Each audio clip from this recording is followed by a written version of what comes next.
Hi, I'm Courtney Johnson. I'm a postdoctoral associate at Janelia, and I build microscopes. And I recently got finished building a microscope to track viruses in 3D. And now I'm here building more microscopes. Sorry, that was not great. That's okay. That was fantastic. It's like the most simplest thing that I can say, but like, I don't know. On this episode, Gopu and I sit down with CJ Johnson, and she shares with us her improbable journey. Welcome to the journey of science.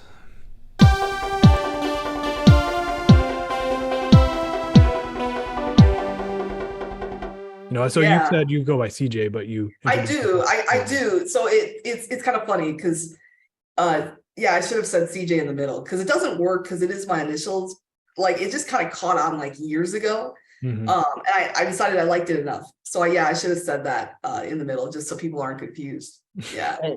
Just one more thing, CJ. What pronouns would you like me to refer to? She, her. Okay. Yep. To be nice. And microscope. Like how we're just gonna jump building into a microscope. This is true, right? Is it like bricks of different parts and you just build it? It's like the world's most expensive Lego set, and Legos are pretty expensive already. Yeah. You can actually build microscopes out of Legos. I think they probably have one, right? I mean, there's not really a reason why you couldn't, right? Like you need certain optics, but as far as mount, you could absolutely build a mount out of Legos to hold a lens. It probably wouldn't be like the most stable unless you have the right geometry. There's not a huge reason why you couldn't. It wouldn't be the best, but you could do it. So do you actually build them, or do you just have specific components that you are working with to build to track these viruses? So let me think about the best way to explain this is, so it starts with, we want to do this thing X, and then we build an optical design that will meet the criteria that we need to do X. And then we basically order the Lego bricks and we put them together. And then we have to actually, this is a hardware device. And so we have to have software to drive the hardware. And so there's actually a lot of software programming involved to control the hardware. Okay. So maybe we'll back up. So you have a degree in chemistry, PhD in chemistry from Duke. Yes. How did you get into that? What the whole focus of this podcast is talking about your pathway into science. So the first question we like to ask is just what got you into science as a young little CJ? What was it that like science is the direction I want to go? We all have our story. What was yours? Yeah, my story is really unusual in this regard because I was not young. I was not one of those people who grew up being like, yeah, I had a microscope at home that I just really loved and I wanted to build it someday. It was never, I didn't have a home chemistry set. I didn't fall in love with science in school. I never connected with science. Science was like my least favorite subject in school. Mm-hmm. So little CJ would be very, very surprised and be like, why did you do that? The truth is none of this was supposed to happen. I was somebody who was very lost as an undergrad. I knew for me, I was a first generation student and I really wanted to be successful in life and I didn't know what that looked like. And I just took all the classes that I could and like my transcript is wild. I've got like medical terminology, intro to business. What was your degree?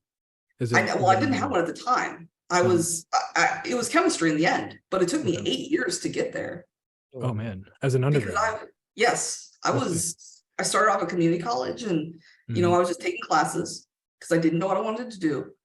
And 3 years in, I was getting a little bit concerned because I was like, hey, I don't have a major. This is not, I could see myself going over the cliff of no return because I knew what would happen if I didn't figure this out. Yeah. And I didn't like what that looked like. I was like, this is my one chance to like do something and get out of not having to worry about, paying rent every month and just kind of escaping, being from that kind of lower income background where everything's really precarious. Like, this is my one chance to escape and I'm wasting it. And where did you do your undergrad? So I started at a community college in Arizona. Oh, I see. And Okay. yeah, so Chandler Gilbert Community College it's in the Phoenix metro area. And then in my third year, I moved with my family to Texas Women's University, or to Denton, Texas, or not near Denton, where Texas Women's University was like the closest and most affordable university that I could transfer to. And so that's what brought me to TBU, and I was lost going in. And so I was like, I've got to figure out something. Well, maybe I'll be a pre-med, because that, even if I don't want to do that, it will pay if I can become a doctor. And So that's what left me. Go ahead. I was gonna say, as a first gen, I think I can speak as I'm a first generation college graduate. Gopal, I don't know about you. Same. So I have this conversation a lot, and I kind of had a similar situation where I had my parents were like, you got to go to college. That's the only direction forward. But once I got there, I had no idea what to do. So I'm curious, what extrinsically or intrinsically was guiding you to saying, that was telling you this is through this pathway that I've got right now there's a cliff, and once I cross that cliff, there's no, like, what was that guiding light that was giving you that kind of input? It was kind of the same thing, where my mom was absolutely adamant that I was going to go to college, and once I got there, I didn't know what to do. It was the fact that I had gone through so many different subjects, and I just didn't fall in love with any of them. And I knew what happened if you didn't get a degree. Like, it was kind of that, I guess my mom had always connected that for me, is that, I would have been so much, she kind of had this regret that if I could have had the opportunity to go to college and finish college and get a degree, I would have, like, all of these problems that have really, all of these obstacles wouldn't have existed, because I could have gotten a job and had security. And so I knew that if I didn't get that degree, I wouldn't have that security, and I would face the same, and I wanted to break the cycle. Like, I wanted to move upward and break the cycle. And I knew that because I'd already wasted 3 years in terms of not finding anything, like, I was running out of options, and I had to do something to say, okay, maybe this isn't the greatest thing that's ever going to happen to me, but at least I will have security. And that led me kicking and screaming into taking Introduction to Chemistry. Which was not a class that I would ever have taken voluntarily, because I was terrified. I never took chemistry in high school. I thought it sounded really hard. I thought I would hate it. I did not, it was never a class I would have taken voluntarily. Why did you take it?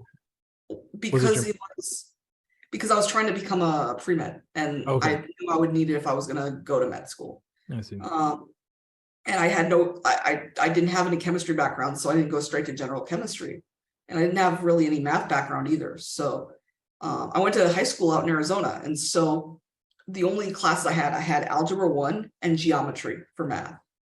And for science, I took biology and I took geology. That was it.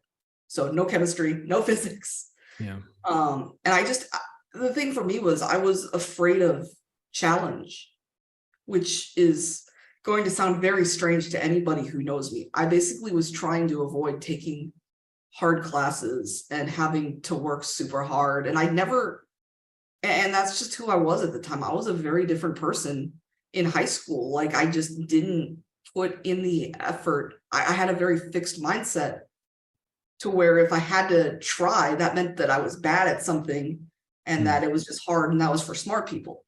And so I never had that, where you have to put something in to get something out. And it's not a value judgment of you as a person if you have to work hard to do something. That's the way it's supposed to be. So this was a really new experience for me. And so I took intro. So at that point, you were like, you said you'd gone 3 years. How far along in your undergrad was this intro chemistry? 3 years or 4 years? 4. 4 years? Or So you're an adult, right? Young, Yeah. early 20s probably. yeah. I'm assuming you took that class and it went pretty well, given the trajectory that you went on, right? Yeah, it's interesting. I had at first it didn't quite click with me. And I was like, what do you mean you give electrons energy and they get excited? Do you tickle them? And I remember, being in the lab, I didn't know the difference between a flask and a beaker. And I was just really bad at it. Like I was like, I was like, wow, I'm a lab klutz. I can't do anything right. Everybody else knows what they're doing. I'm the last one here struggling to get this done. Yeah, those chemistry labs, they're not even set up for you to succeed, really, it feels like half the time. They're just and kind it's of like, and it's like, but at the end of it, what I fell in love with was the problem solving. Because in my other classes, I was just memorizing and spitting things back, and it was just really not engaging. This was something that I actually I felt rewarded when I succeeded, and I really enjoyed the problem solving. And then I just had this tremendous sense of regret because I just imagined what could have been if I had discovered this at the beginning. Oh yeah. Because I could never major in chemistry because that requires calculus. I can't do basic math.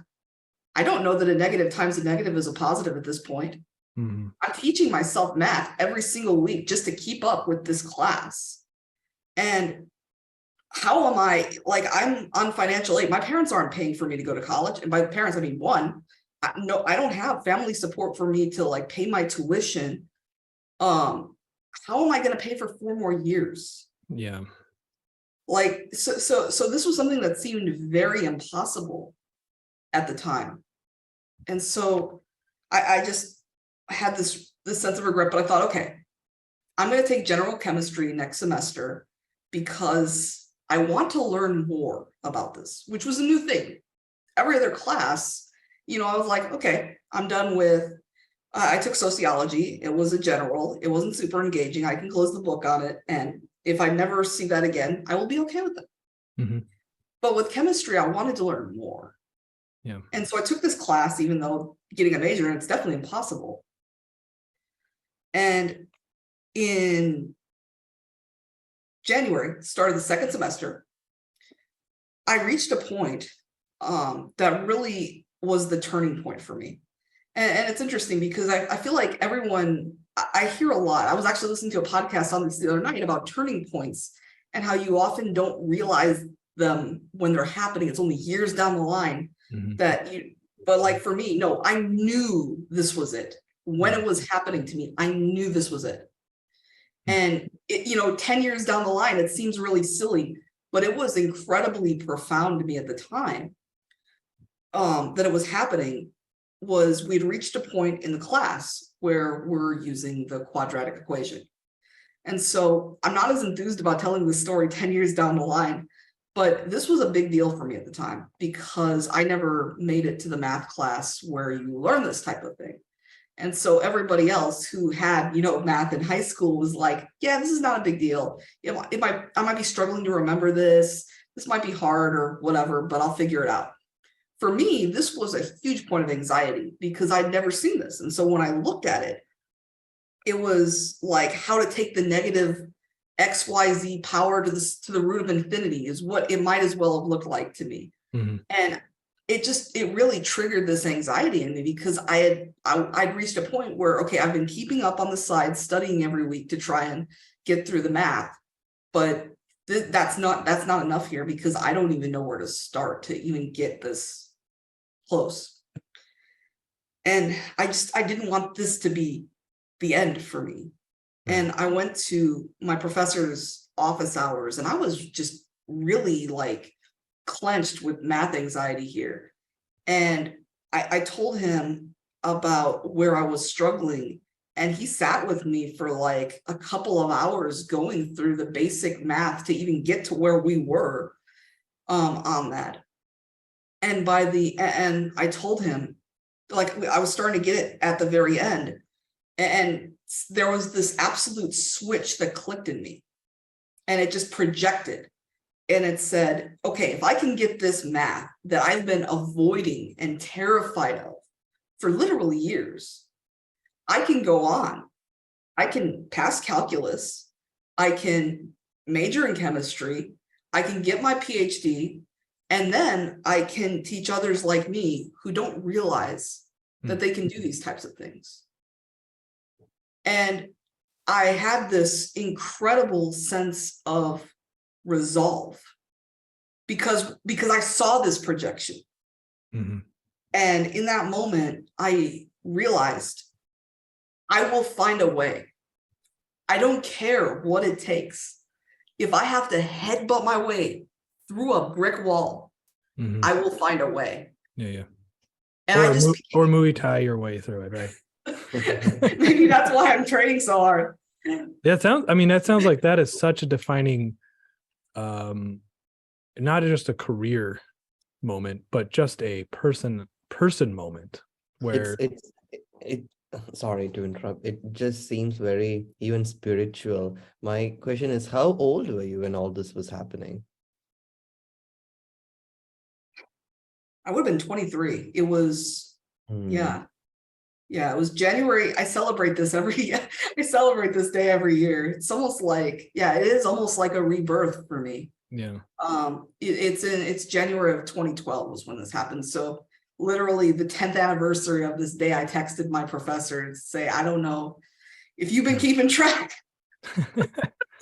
I mean, but I have. That's amazing, CJ. Because I don't, just my limited interaction with you, I can see that has radically changed your outlook on life. I mean, you went from that to now PhD in chemistry to now you're building microscopes. You're looking at your life as like, I mean, I don't mean to be telling you what you're doing, but what I'm seeing is that you look for challenges now. Yeah. Knowing that I want to figure out what I cannot conquer, right? Yeah. Come at me kind of a mentality. That's great. I mean, that is like the definition of, so sociologists, right? They call it this grit factor. And I think that's for scientists, that is like the hallmark of successful science, is just whatever it is, I'm going to break through that wall. I'm going to headbutt my way through that wall. So that's amazing. So is that what motivates you to build microscopes? Is getting through the challenge. I think at some level it must be, because there were a lot of walls that I had to headbutt through while I was a grad student. Yeah. I mean, it's very fascinating, because the way that you've described your position now at Janelia is you look at the problem and then it's, how do I solve this problem versus how do I answer this question? Right. And those, I think fundamentally, those are two different mental pathways, right? I think they are both very important, but they're fundamental. You have to have different ways to think about the world in order to say, how do I solve this problem versus what is the right problem to solve? And you kind of have to have a mixture of both of those in science to move things forward, right? And some people are really bad at one, and some people are really bad at the other, and some people are just really talented at both. And I think those are the people that really stand out in terms of the upper echelon of successful science. I mean, I think that's one of the things that's so exciting about being at Janelia is, I can get a much better flavor for what is the question that biologists and neuroscientists are really interested in solving, if only they had the right tools to solve them. I think that's what's really unique, is it's the best place where you can, have the opportunity to help scientists answer really high impact questions by solving their problems with new tools. Yeah, I mean, I think especially with new advancements in knowledge, some questions don't even become available until we have the right tools and technology to start asking them, right? I mean, I think every 10 years you can kind of go back and reevaluate what are the monumental leap forwards in just the questions that are being asked? And it is directly tied to the advancements in technology. One perspective of, or one avenue of technology becomes available to everybody. So it's like, let's say microscopy, right? This is a huge advancement in the past 20 years. It's just exponentially gotten better. I mean, what the questions we were trying to ask from a neuroscientist perspective now, 10 years ago, people weren't even thinking about. And it's only because we have these imaging approaches that we can start thinking about these questions now. And so it's really fascinating. I think that was the thing that was kind of really interesting for me, was when we built this tracking and imaging or TRIM microscope, and we started using it every day to watch these viruses. I mean, we would take thousands and thousands of trajectories. And I think what was really surprising was how many more questions we ended up with than answers, because we would see the virus do something and we'd be like, well, what is that? Or it was basically a question machine that we had built. Thank you. So Thank you for doing that. And my question is, why do this in an academic lab than in a big industry, for example, Leica or Nikon, or people where you have all the big resources? Why in an academic lab? At Duke or Janelia? Sorry? Are you talking about why Janelia versus an industry? Yeah. So HHMI is a nonprofit. It's not academia, but it's also not industry. It's very well resourced. It's basically, I don't want to be like there are no limits on resources, but it's basically what could you do if you could do anything and we took all the obstacles away? So I think, why not industry? I think one of the nice things is, you don't have to be concerned about profits or shareholders. You can be concerned only with the science. And the nice thing about Janelia is you don't have a lot of those restrictions on budgeting the way you do in an academic lab, where every single penny has to count because that's, all you have. There's a lot of freedom to do really big idea projects here at Janelia. So that was one of the reasons I was very excited to come here, actually. So what is the environment? I'm not actually familiar with the environment at Janelia. If you are a PI, are you there for a long period, or is this like a temporary, like you're here for 5 years or something, and then they bring you in, you get your thing going, and then you kind of move to another thing? Or are you there in your career? I mean, do you? Yeah, so it's so there are kind of two classes of PIs. There's like group leaders and senior group leaders. And so I think, if I'm getting this correct, the group leaders are on 5-year appointments that are renewable to 10 years. And the senior group leaders are for 7 years, renewable for an extra 7. So you could be there like 14 years and then you have to move on. Oh, that's interesting. I mean, I guess that's a good way to keep things fresh, right? Because I would assume in 14 years, whatever, if you're as an institute are focused on cutting edge, right? In 14 years, right, you want basically new blood to come in and redefine. You're defining what's cutting edge, right? So well, it also kind of coincides. Janelia has these kind of focus areas that are on kind of 15-year terms. And so when they started in 2006, I think there was like a neuroscience focused one. And then now they just started a new 15-year one last year it's called 4D cellular physiology. And so they're bringing in a bunch of new group leaders to drive this initiative forward. But kind of the idea is small teams, big science. So all of these groups, so you basically have unlimited resources, but you can only have a team of like 6 people max. But the group leaders can be much more heavily involved because they don't have to write grants or teach classes. So the PIs there are some PIs who literally are in the lab running experiments. Many PIs are very actively involved, and there's a lot of collaboration between all of the smaller groups, especially those that are kind of in these common or complementary areas. So my group is focused on building microscopes, and we interface with a lot of these 4D cellular physiology labs. So how did you end up you went from Duke to Janelia. How'd you end up with that move? Right. Yeah. So I wanted to, so one thing I knew when I was leaving Duke was I loved building microscopes, and I wanted to build more microscopes. And I was, What do I you wasn't wait? quite, So you were a chemist, Exactly. your That PhD was at my Duke, question. building microscopes. yes, my PhD says chemistry. It is a total lie.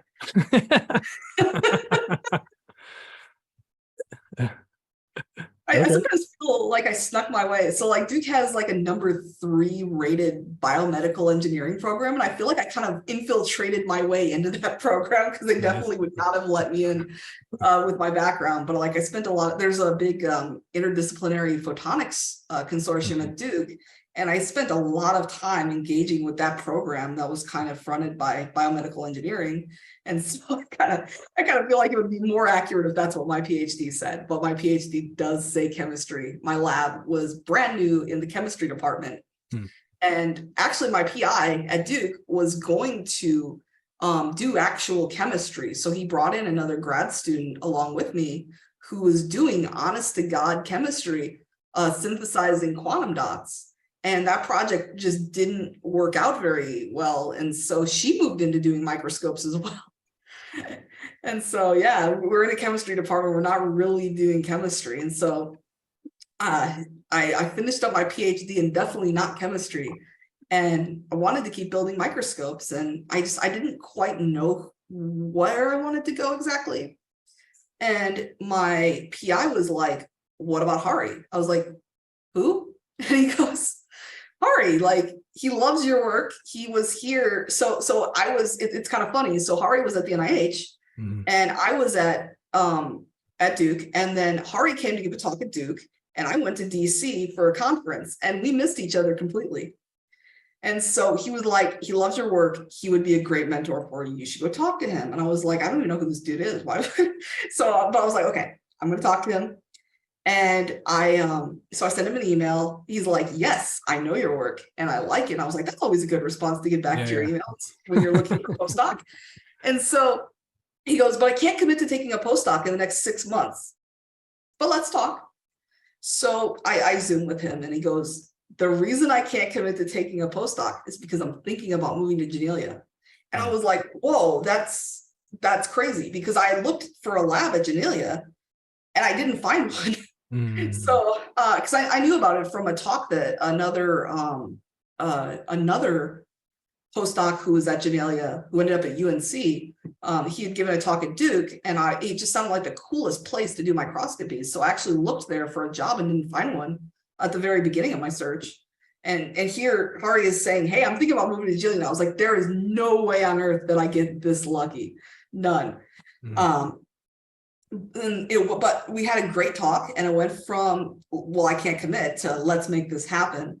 And then he eventually did decide to move to Janelia. I would have followed him even to the NIH, but here I am. And it's just, I really had high expectations for what Janelia was, and it's just like blown them out of the water. It really is the greatest place to do science. Oh, that's fun. That's so fun. So how long have you been there? You've been there.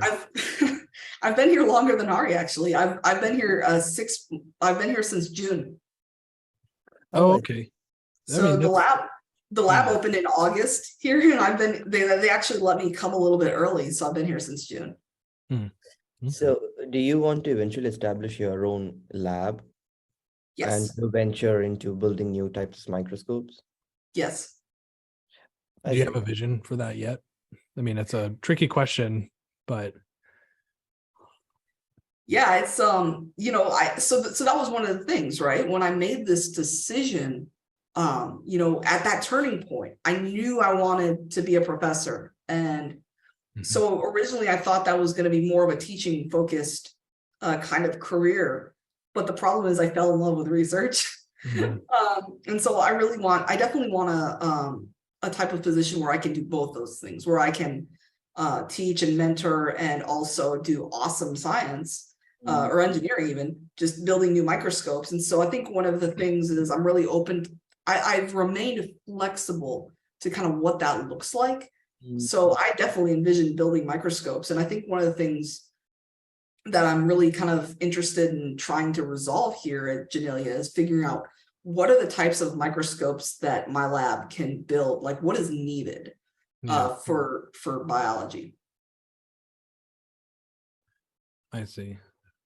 So when you say of building microscope, it's like confocal microscope. I'm sorry, I just don't know anything about it. So is it like a confocal microscopy, fluid? I mean, what kind of microscopes can a person build? Yeah, so you absolutely can build a confocal microscope.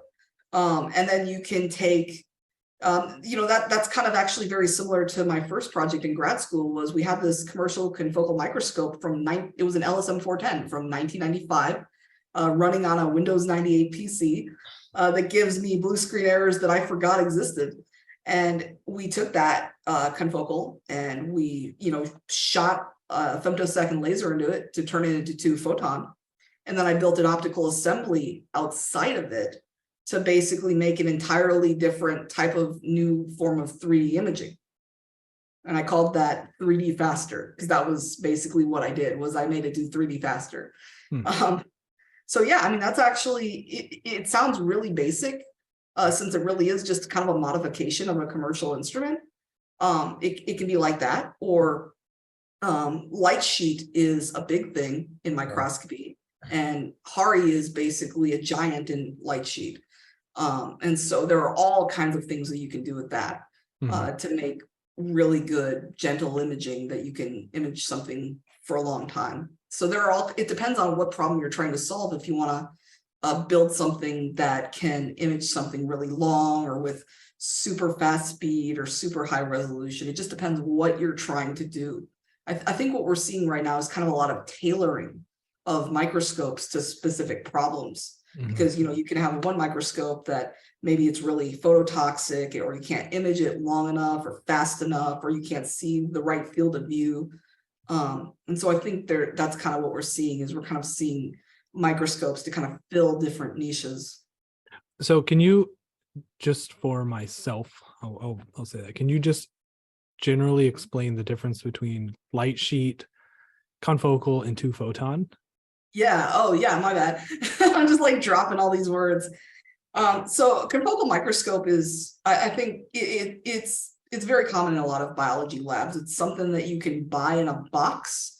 And what's great about these microscopes is that they have a property called optical sectioning, which is where they basically get rid of light that is out of focus. And so that's kind of in contrast to they're called wide field microscopes, that are the more simple ones that are also often in biology labs, but they have a lot more blurring from out of focus light. And so confocal microscopes are much better for 3D imaging than a wide field microscope is. Now, the problem with a confocal microscope is it's a fluorescence microscope, and you are exciting and sending light through the sample to excite the label. And you're still exciting everything. You're removing it on the emission side. I see. And so the difference between that and a 2 photon microscope is a 2 photon microscope uses a special type of laser and really high power. And the power is condensed in a way that it will only excite your sample at the focus and nowhere else.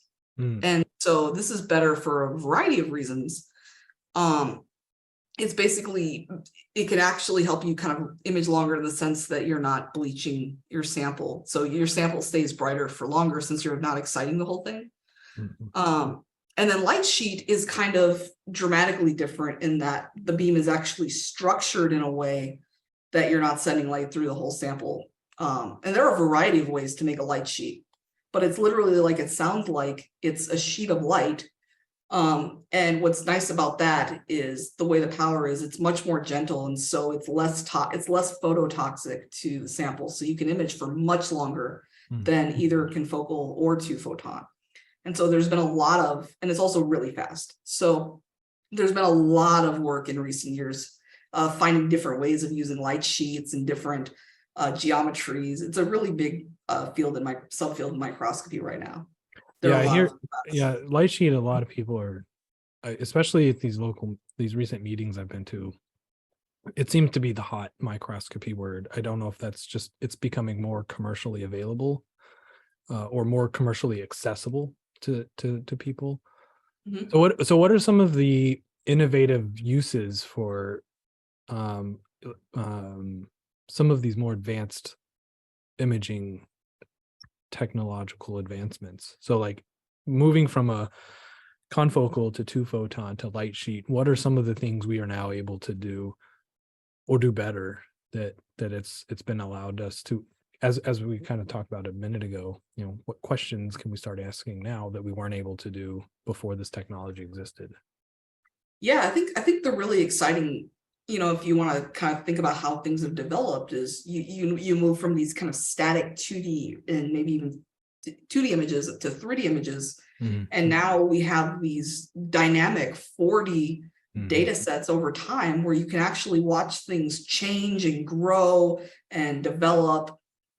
So I think that's what's really exciting, is the longer you can see something and the more continuously you can see something, the more data you have and the more you can learn about specific problems that are evolving over time. Mhm. So does building a microscope also involve making the software to analyze those data sets, right? Yes, and this is a big problem in some respects. So you have to make the software to control the hardware. You also have to make the software to analyze the data. Yeah. And then the more data you get, the more difficult it becomes, because you can get into terabytes of data. Some people are getting into petabytes of data, Ooh. like just massive amounts of data. And how do you treat it? So there's kind of been this evolving subfield computationally for how to analyze the data that you get from microscopes. In some ways, that's actually the bigger issue. Mhm. There's been kind of a push because, what will happen is, these labs will develop these instruments, but if they don't get commercialized, they kind of stay in the lab, even if they have this advantage and ability that nobody else has. And so some universities have tried to make kind of these core facilities Mhm. that basically have copies of these instruments to make them more accessible to other users. But then you have a user that comes in, pushes a button, takes the data, and they walk out with hard drives, plural. And it's like, how do you kind of bridge that gap to actually get meaningful knowledge out of your images? So that's there's actually a whole subfield around that. Yeah. Seems like a truly collaborative field, like different heads coming together. Also, another question that I have is like a person for me who's like listening to all this brand new, and if that person wants to join, let's say, your lab, what do you expect them to know? Like, what should their background be? What would make them more understanding about this, right? Mm-hmm. Yeah, this is oh man. So let me put it to you this way. So when I joined my lab at Duke, I was a chemist, and I had no knowledge of optics and no knowledge of microscopy, and I did not know how to code. And so the first thing I did was I was having to build a part of this microscope. And the first thing you have to do is you have a laser and you basically have to steer the beam around the table. And so I had a postdoc and the PI who were kind of teaching me together how to do these things. And I was like, it would be very helpful if I could just read the book on this. Where can I find the book on how to do this? And they're like, there is no book. I was like, what do you mean there's no book? They're like, there's no book. I was like, if you go to IKEA and you want to build a cabinet, the words aren't in English, but there's a book. Like, what do you mean there's no book? And I asked another professor who built microscopes because I wasn't believing what I was hearing. I was like, maybe there's no book. There's no book on how to build a microscope. Yeah. So it's one of those things that really I had to learn by doing. But I would say Are you going to write a book now, how to build a microscope? It's too much work, right? yeah, there sure is a niche for it though, isn't there? Like, but it is, yeah, so I would say having some basic knowledge of optics is helpful. Having some basic skills with coding, be that MATLAB, Python, that is also that's very helpful. What else? So ultimately I ended up learning multiple languages So I had no coding experience whatsoever. By Was the that time I was, scary? it was. I was in, so luckily I took my eventual PI's class, my very first semester of grad Mhm. school, and it was very much MATLAB focused. And so that was Mhm. my first experience to coding, and I hated it because I would just try and do anything and I would get this angry red text. And I did not understand the logic of it. Mhm. And it took me about a year and a half before I felt like I kind of knew what I was doing. And then I fell in love with it because I figured out what it could do for me. But it did not come easily. It was very much a new skill to learn. So And what was then, it that pushed, I mean, you had to, as with the chemistry example, taking chemistry for the first time, you had to, for yourself, to say, this is what I want to do. Like, I'm going to push through this. I'm going to beat my head on this wall until I break through it. For that, what was it that made you go from joining a chemistry PhD program to saying, this is the lab I want? It's in imaging, it's in building microscopes. It's very fascinating, but it's a skill set that I'm going to have a sharp learning curve to build. Like, what was it that pushed that? yeah, that's a great question. I will say the universe kept trying to put me and my PI together. Okay. Everybody knew this was right. And the reason why was because even though I didn't have a background in optics and I didn't have a background in coding, I was very good with computers and building computers. Mhm. And I was super into technology. So like I was into image quality and analyzing images in the sense that I was super, like, I calibrate my TV. So to find like the optimum, there's actually like a standard that you can compare your TV against to as far as brightness, contrast, colors. And whenever I got, a new TV, I would look online so you could actually buy a spectrometer. It's like, I couldn't afford one. It's like $200 at the time. So I couldn't afford one at the time. And so I would look online to see what values other people had found. And I would find like test patterns. And I feel like this is a thing that most people don't do. I have And never heard of this in my life. you can Google it. It's a real thing. I mean, I believe it because you go to like Best Buy and you look at every TV and they all look different. They're all different sizes, but like the quality, the color is, and you can put it on like whatever game mode or movie mode. So I totally believe it. Yeah. But Yeah. I've never thought twice about it. So That's actually the problem, is when you get them at Best Buy, they all look different because they're not calibrated and the lights in the store are really intense. And so it's actually, yeah, it's kind of optimized to make you want to bring it home, which is not where, you don't have bright lights in your house like that. Yeah. So Oh, that's fascinating. So it's are you familiar with like the audio files where like these yes, people that buy like $30,000 speakers, or no, scratch that, $200,000 speakers, because it's like the optimal, quality. Let's get, title subscriptions because Spotify, the quality of those digital, it's garbage. It that's reminds me. me of That's that. me. I refuse to listen to music that's compressed. Yeah. I didn't quite have that budget, but yes, Yeah. I'm an audiophile as well. So just kind of like that discernment and appreciation of the details. Mhm. I think really it was a really good fit to say, okay, I'm really technically detailed. I knew I didn't want to do chemistry in the traditional sense of, synthesizing things. I always saw myself as an analytical chemist. And I tried to join some analytical labs and it just was not working out. Mhm. And there was this new PI. I really liked him. Yep. I knew that kind of, even though I didn't know anything about microscopes, the fact that I had all these really technical, kind of rare skills, everybody else saw that. And that's why they were trying to get me into this lab. The only reason I was stubborn about it really was because I had received some advice that I should not join a new lab. Oh, I see. Yeah.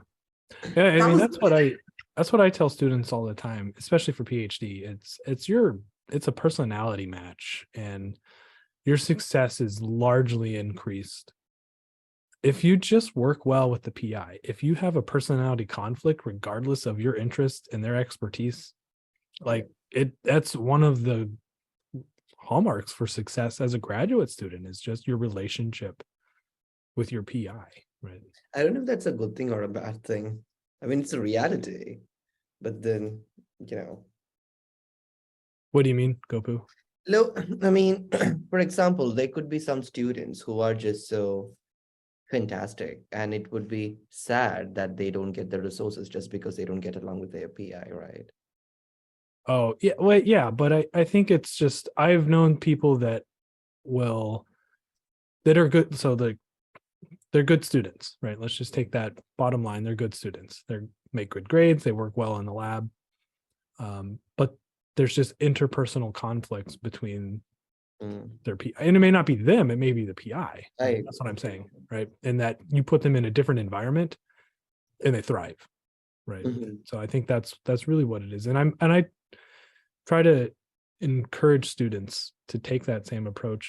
And that's probably the advice you were being given, CJ, is like, hey, you guys work well together. Like, it doesn't matter these little details early on in your career. This early on, you can learn all this stuff, right? And if you get along with your graduate mentor, there's a lot you can learn. So Yeah, I think I think fit is underrated. I think there's a difference between PIs who have toxic personalities and just different, and those who have different working styles and culture styles. And I don't think that, I think it's normal whenever you have a team environment, the different types of people are gonna, if you have two PIs that are not toxic, they just have different styles. yeah. Some people want a more hands-off experience. Some people want a more hands-on experience. Some people want more structure. Some people want less structure. And I think that's just, there's no way around that. There's not a one size fits all. And so it was a really good fit. And I decided that, really, really liking this individual and the culture that they were going to create, and the idea that I could build something, to see something that had never been seen before. Like, all of that was, okay, yeah, this is going to be hard, but this person is willing to put up with me not coming in and knowing all this. And I mean, he was never going to get it. He's in a chemistry department. He's never going to get a grad student who's a microscopist from the start. That was the reality of it. Yeah. So as long as I was willing to come in there and give it everything I got, I mean, that was perfect for, frankly, both of us. I have 2-3 questions apart from this. It's like, how many microscopes have you built so far? First, and what's the first microscope you built? Second, and what's the proudest microscope what's the one that you're so proud of? That, man, I Oh, wow. I love this question so much. What's your favorite child, right? Right. So it's interesting. So technically I've built in the past, the past tense, 2 microscopes. Okay. But it's kind of a little bit more complicated than that, because the one microscope became part of the second microscope. So in theory, I've built one microscope in 2 stages. And I'm currently working on I will be building at least 4 in the future at Janelia so far. Turns out we're working on building microscopes for other labs too. So there's lots of building in my future. So when I started at Duke, I built, so basically from the beginning, the idea was, okay, you're going to build this microscope that can track the virus and image the cell around it. So he had a postdoc who was an optical engineer coming in to build the tracking part of it. And so my job was to focus on the imaging part of it. And so one of the kind of things that is not great about being a microscopist in a chemistry department starting a new lab is that progress is very slow, and everyone around you is getting papers. Oh, yeah. Especially in chemistry. Yeah.